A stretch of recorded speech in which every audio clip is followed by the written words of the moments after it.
Yes, એક strong મોમેન્ટમમાં ચાલી રહ્યો છે અને મારી સલાહ છે કે જે ગઈકાલના આપણે લોની વાત કરીએ તો એરાઉન્ડ 1630 પાસે એક લો બન્યા હતા અને એક સ્ટ્રોંગ સપોર્ટ એરિયા 1630 પાસે આવી રહ્યો છે.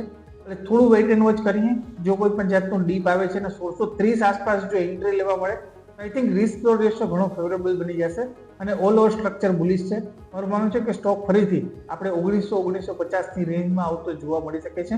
એટલે બાય ઓન ડિપ્સની સ્ટ્રેટેજી અપનાવી શકાય અને 1630 ના આસપાસ એન્ટ્રી મળે તો બેસ્ટ છે.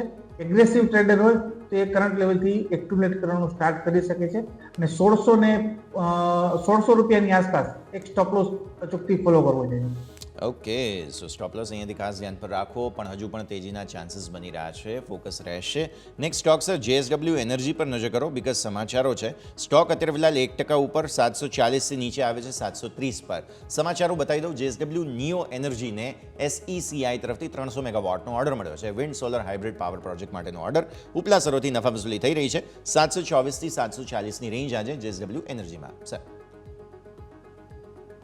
સ્ટ્રોંગ રનઅપ ઓલરેડી આવી ગયો છે. વેલ્યુએશન મને લાગે છે કે એનર્જી સ્પેસના થોડા એક્સપેન્સિવ થઈ ગયા છે. જો કોઈ લોઅર લેવલથી લીધા હોય તો ડેફિનેટલી કન્ટિન્યુ કરી શકે છે હોલ્ડિંગ પોઝિશન. ફ્રેશ એન્ટ્રી લેવા માટે રિસ્ક ટુ રેશિયો ફેવરેબલ નથી દેખાયેલો, એટલે મારી સલાહ રહેશે ફ્રેશ એન્ટ્રી એવોઇડ કરવી જોઈએ અને જે કોઈ લોઅર લેવલથી લીધા છે એ લોકો પોતાની પોઝિશન કન્ટિન્યુ કરી શકે છે.